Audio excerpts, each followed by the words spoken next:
Welcome to Sword and Shield, the official podcast of the 960th Cyberspace Wing. Join us for insight, knowledge, mentorship, and some fun as we discuss relevant topics in and around our wing. Please understand that the views expressed in this podcast are not necessarily the views of the U.S. Air Force nor the Air Force Reserve, and no endorsement of any particular person or business is ever intended.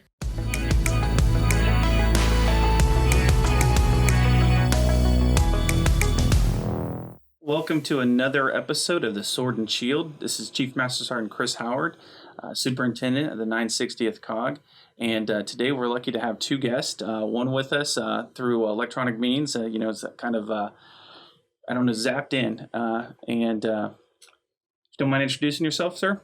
Yeah, this is Captain Nick Nava. I'm the 960th Cyber Wing non-EAD ACP program manager.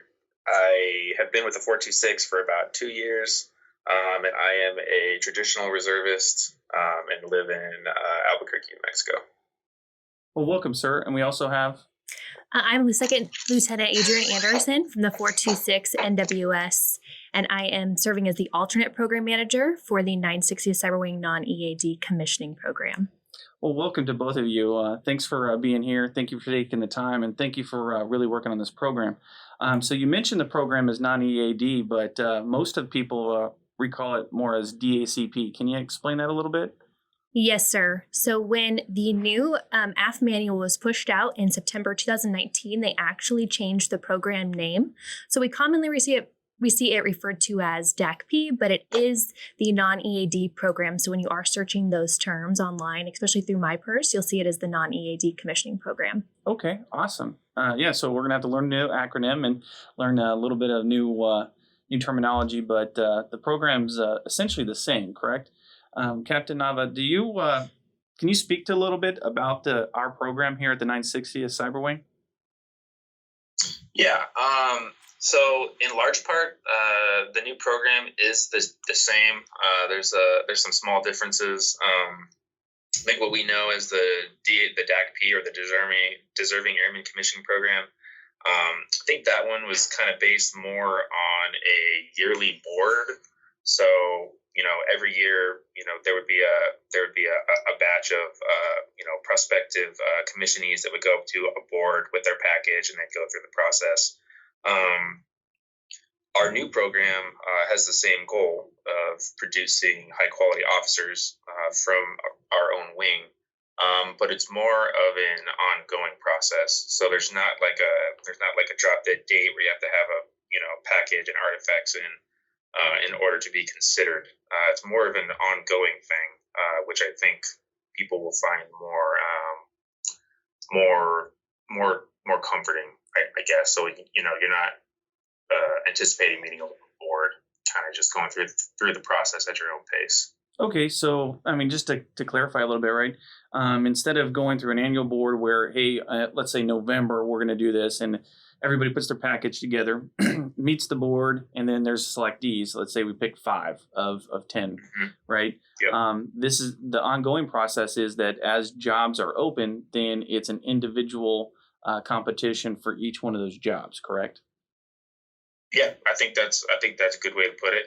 It's kind of based on the members' motivation too. That one board, the board used to meet once a year. If you're motivated and the stars align, then potentially you could get through the process quicker than that. So okay, gotcha. And I know you mentioned something about being a program for our wing. Is it limited to just our wing, or can anybody out there in the reserves apply? So it's kind of focused on our wing. What we're trying to do is we're trying to get talent, that we have in our wing, because there's a lot of it.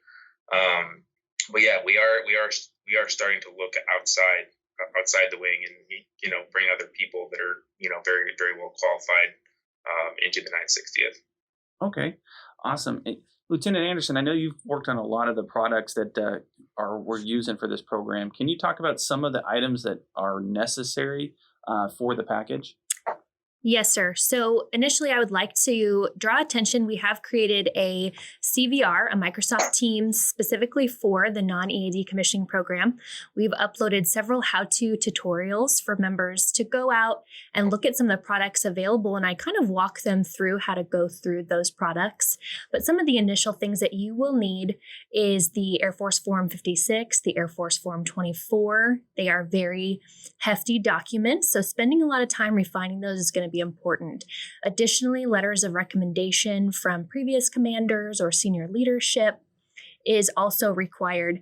One thing I try to get people to look at initially is the AFOQT. It's that qualifying test for officers. Making sure you have time to study and plan in advance is going to be extremely important, especially in the environment we're in today. The tests are limited, and we want to make sure people have enough time to properly prep for that.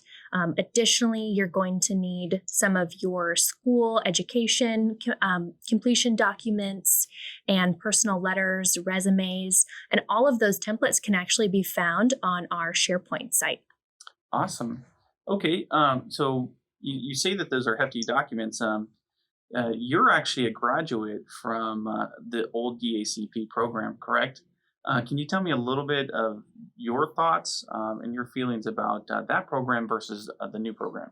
Yes, sir. I can tell you that the program we are currently in today and that we've developed for our wing is much more dynamic, and it places a lot of responsibility on that enlisted member who is interested in commissioning. The previous program, as Captain Nava mentioned, would be a lot of members would try to rush and complete the documents or the package, and it wouldn't be necessarily complete.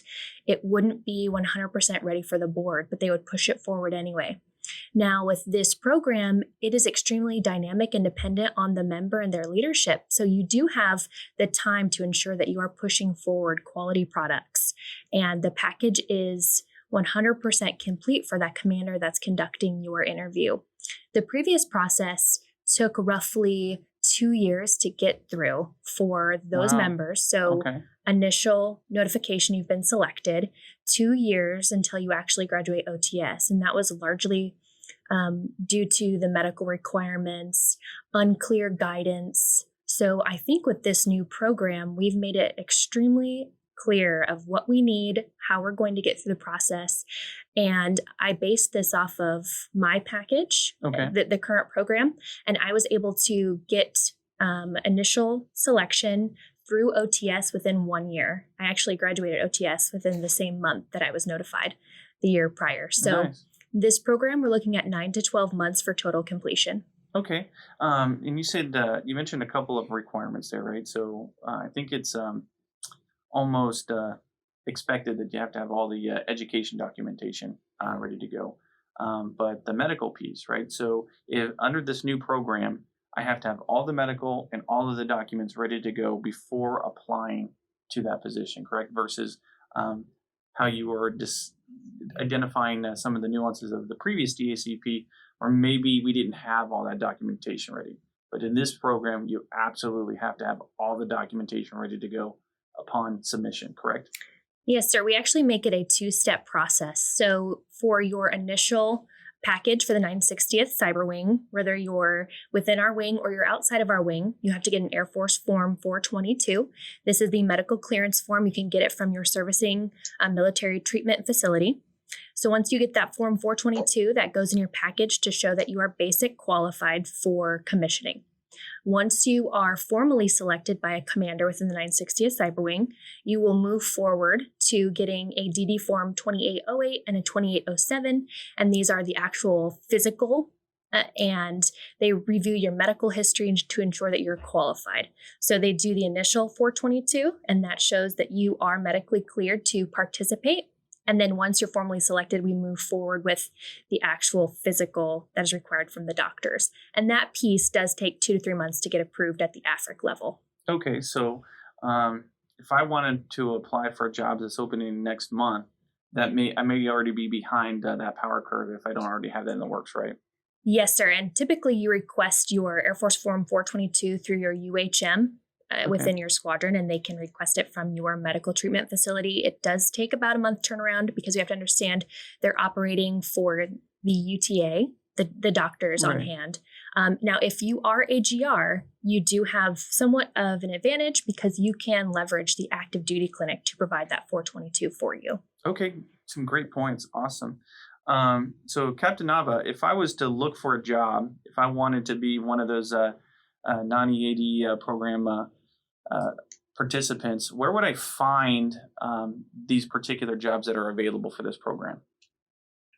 Yeah, so the official location for that for open jobs is RMVS. My understanding is that's not always totally accurate, and there may be openings that aren't actually on there. So in order to find jobs, that's kind of where a prospective member would kind of leverage their squadron leadership to kind of talk to other commanders and see what's available. So that's part of why it's so important that a prospective member, early on in the process, talks to their squadron leadership and kind of gets their support so that they can help them through that part of the process. Okay, so like if I wanted to do this, I'd let my commander know, I'd let my superintendent know, and say this is the program I want to go down, and then they could help us direct us to the products that Lieutenant Anderson had already discussed, and then would help us, to kind of navigate that within the wing of what those jobs are located, as well as maybe some of those jobs that may not be accurately depicted in RMVS, right? Right. Okay. Yes, and the wing does have other products that they track also. So that's kind of part of where I would come in is, as the members going through this process, and I'm talking to their leadership, that's kind of where I would help is to help, find that information so that the member can kind of find a prospective unit that they can go to. Gotcha. And sir, you commissioned in a different format than Lieutenant Anderson. Can you kind of give me your perspective of how there's a difference between the way you commissioned to this and what some of the benefits of either one are by chance? Sure. Yeah, I've actually talked to a number of people about this. So yeah, for those that don't know, there's three main ways that you can commission the Air Force. So you can do ROTC, which is what I did. You can go through the Air Force Academy, which is what some people do, and then you can also go through officer training school, which is for folks that are not currently in the military or are enlisted in the military and want to become an officer. Like I said, I did ROTC, so essentially that consists of going to college and basically doing ROTC. It's sort of like a second job is kind of what I found it. So ROTC, I would go to class and do my college basically, and then also there were certain requirements that I had to do every week. I had to get up twice a week and go to PT. I had military classes that I had to go to. We have what's called leadership laboratory where we go, and then we have like a mock student wing or cadet led wing, which is pretty cool. I did drill team. There's extracurriculars. So it's kind of cool because I got to go to college, the 4-year thing, and get that quote unquote college experience. But I also got my military training while I was doing it. And while I think that's useful to kind of get that that perspective of going to school and gaining that breadth of knowledge, I also think that doing the commissioning this way, having someone that is in the military and is skilled and of high character, a high speed person, I think that's huge. And honestly, from talking to people, I think that people kind of have a different kind of respect for officers that have been enlisted because they've been there. They know kind of what the enlisted folks are dealing with. They can kind of help them and deal with those things properly. Right. That's some great points, sir. I appreciate you sharing your story. So with this program, different than ROTC, being the program that you were part of, what are some of the nuances that a non-EAD program participant would actually have to look at and be prepared for that may be a little bit different than these other programs? Sure. So I think with ROTC, I think one of the benefits there is that you kind of get to ease into the military, just kind of in general. I think in a lot of ways, I was not. I mean, you're never going to be totally prepared. Be prepared to be an officer in the U.S. military, because it's an interesting profession and it's quite an experience. There's a lot of responsibility. There's a lot of great. I love being an officer, but I think you're never going to be totally prepared for it doing it the way that I did. I think that being an enlisted member in the military, you kind of have a taste of, what you're probably going to see and probably have to do. So I think that's definitely a benefit of doing it this way.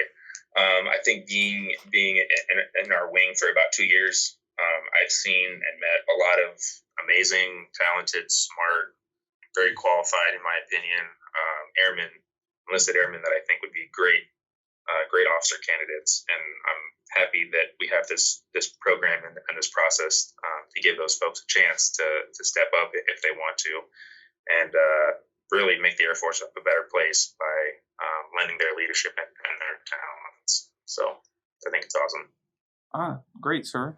Lieutenant Anderson, so being a graduate of a program like this, can you kind of explain some of the nuances, the changes, some of the things that you've had to deal with transitioning from being part of the elite enlisted corps that we have here at the wing, and now being part of the elite officer corps that we have here in the wing?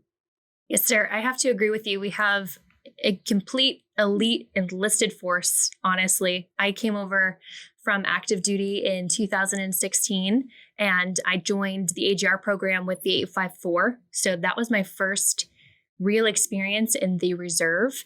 And I was completely shocked about how the reserve force conducts business, essentially. They are the backbone for active duty. They serve as the continuity. And I met so many qualified enlisted individuals who had a multitude of degrees, so much experience in their civilian job that they would bring back to the 854 COS. So I felt extremely excited and motivated to commission and learn how to make a difference with, our wing. And I saw the opportunity in 2018 for the commissioning board, and at that time the DACP, and I immediately briefed it that I thought this would be a really great opportunity to continue to grow in the wing. And some of the nuances, being I was an E6 before I transitioned over to being a second lieutenant, and there is some definite growing pains that you experience, and I think that is with any transition in life or any transition, right, in the military. I'm extremely thankful. And I had a friend ask me just yesterday, how do you feel about this opportunity? And anybody I brief, I tell them, if it's something you saw for your life 5 years ago or 2 years ago or a month ago, there's nothing holding you back from at least trying and putting in a package, because the minute you commission and you're walking across the parade field, you are just so elated. And it is worth all the hard work, the process for the package, the frustration you're going to feel doing the same form 12 times. So it is all worth it. You're going to feel frustrated through the process. There are things that are going to seem, a little bit confusing when working through it. But Captain Nava and I, and all of the leadership here, are really going to assist you through this process. And you're going to grow and develop as a leader in the Air Force, as an airman, professionally and personally. Right. So I feel extremely lucky that I was able to grow as an E4, E5, E6, in the reserve, and then transfer over to being a lieutenant. And thankfully, transitioning the units is also great. So I was enlisted in the 854, but I was picked up by the 426 NWS to commission. And I think that really helps get a different perspective, because you're not commissioning in the same unit. Right. You're not around the same people. So you have a little bit more flexibility with developing yourself as a leader. Gotcha. There's some good points there, right? And the piece that I would kind of want to pick at is the eligibility standards, because I know that there's some things that we don't necessarily see that may be a barrier. So if we know that now, how do we work around that? So do you know what those eligibility standards might be? Yes, sir. That is a great point. And I feel that is an initial gate for some individuals, and they automatically get pushed back because they are unsure if there's a waiver for that requirement, or maybe they exceed the waiver. So a few things I do want to address is initial, I think everyone talks about it, is age. So, Right. right. So they, Because I'm really old. I think I'm excluded. So, so they redid, the Air Force manual. It is now 36/2032 published, 27 September 2019. So it is very fresh. okay. And with this, they do address age. So the initial age cutoff is 40 by the graduation of OTS. Now, this is on my PERS. It's in the Air Force manual. But one thing I want to address is adjusted age. It's kind of like dog years. Okay. So with adjusted age, if you have served in any other branch of the military, any other status in the military, it essentially calculates how much good time you had into your age. So for example, if you are 40, real age, but you had completed 4 years active duty in the Navy, it would essentially minus that from your real age. So in the eyes of the Air Force, you're 36. I just did public math. That's really important. I just want to... You're my mind's blown, It's right? 'Cause recorded. I'm like 40 something. Let's just say 42 for argument's sake. But I've got like 12 years of active duty, but it's Air Force. But that counts against me in that case, correct? Because it was Air Force? No, sir. So Oh. it can even be the same service. It's just looking at the different status that you were in. Gotcha. So this is all in the Air Force manual. You can check it out. So initial age. Mhm. The second that a lot of people, kind of consider is possibly their degree. Maybe it's not in the right career field. So with the different types of officers that we have, the degree is not necessarily considerable when looking at their appointment into either a 17 or a 14. Some experience might come into play for that, correct? Right. Yes, sir. They do consider your experience as maybe a 3 Delta, a 1 Bravo, a 1N4, 1NO. Right. So that helps. Additionally, with the eligibility factors, they are considering your moral character. How are you as an individual? How are you as an airman? A conscientious objector. Those are all parts of the application process that you have to acknowledge moving forward. And then I think one other thing that we look at often is the AFOQT scores. So typically there is a minimum for just being appointed in the officer Core, right? officer corps, right? And so, if you take the AFOQT the first time and you do not meet the minimums, which does happen to individuals because, there's a lot of different life factors, there is guidance on when you can take that test again. You can take it up to 3 times with a waiver. All right. Yeah, that was the next question I had for you is like, how many times can I take it? Can I take it unlimited? But no, 3 Right. is the magic number. Yes, sir. You can take it a second time without a waiver. You have to wait roughly 6 months and work with the education office on that. So, sometimes it's a setback. People get frustrated, but I take all of it as a learning point and something to grow from. Awesome. Yes, sir. That's some great points, right? I do feel like it was pointed at me with all those different questions, about moral character and capability and all that stuff. But I'll let that one go. Captain Nava, did you have anything to add about some of those requirements or any other things that you see as barriers that people are counting as a barrier that might not truly be a barrier? No, nothing that I can really think of. I think Lieutenant Anderson did a really, really good job of kind of talking to those things. There are some disqualifying factors. I think some of those are pretty obvious. Kind of in general, questionable moral character, involvement with narcotics or illegal drugs, under restraint imposed by civil or criminal court. If you've been disenrolled from an officer training program before, discharged with rank other than honorable. Those are some pretty obvious things. But I think, from talking to people, I think the people that are interested in, going down this path, I think they're in general probably going to be qualified. So. Great points. I think we've really hammered this out. I mean, there's so many questions that come up, and there's so many different nuances, but it really comes down to looking at the AFI, looking at the program. Captain Nava, did you have any closing points that you might want to make with the program as we finish up today? I just wanted to reiterate about the program SharePoint page. I think Lieutenant Anderson kind of mentioned it at the beginning. If you go to the 960 Cyber Wing homepage on the left there's a little link for it. It says commissioning program. If you go to that link, there's a lot of information, and that's kind of where I direct people to go to first if they have any questions or if they're interested in going down this path.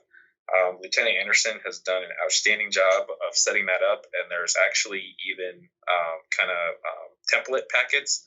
So if you're going through the process and you're trying to fill out your packet, there is a packet that Lieutenant Anderson put on there that has been successful in going through the program. There's guidance, there's graphics that kind of walk through the process. Lieutenant Anderson's even done some videos walking through the process. So there is a lot of great information, and I would highly encourage any prospective members and also squadron leadership that may have members in their squadron that are going through this process. I would highly encourage really everybody to go through that so they're aware of it. Awesome, sir. Lieutenant Anderson, you have anything to add? Yes, sir. I think Captain Nava did an excellent job really wrapping up the program. The other piece I just wanted to include was we do have a 960th Cyberwing commissioning program manager org box on Outlook that you can reach out to, send us an email, let us know if there's anything that you need help with, assistance, any clarification on questions, and definitely leverage your squadron leadership. And if we can assist you in any way, just let us know. Awesome. Yeah, thank you to both of you guys, right? The energy, the effort, the time that both of you have taken to take this program to the next step is phenomenal, right? As much as I don't want to lose my enlisted members to the officer corps, because I want to keep that good, solid leadership, that experience in place, I think this is a great program. I think it's an opportunity for some unique and talented airmen to move into the officer corps. So on behalf of them, I want to tell both of you, thank you, right? You guys are the ones that are building this program so that they have an opportunity. Lieutenant Anderson, being a graduate from it, you understand the importance of it. Captain Nava, being an officer and seeing that talent and seeing the importance in that means a lot to the enlisted corps. So thank you to both of you for your energy. Thank you to both of you for your effort, and thank you for your commitment to your airmen. You know, this definitely is something that they're going to enjoy, and for those that do get selected, we'll be grateful for. So thank you on behalf of them. So for me to close out, I want to once again thank everybody out there, all of you gladiators that commit your time to the 960th Cyber Wing, to the reserves, and to your country. On behalf of a fellow citizen, I'm grateful for your time, your effort, and the fact that you're willing to raise your hand and defend your country and defend your fellow citizens. So gladiators, best of luck to you and have a great day.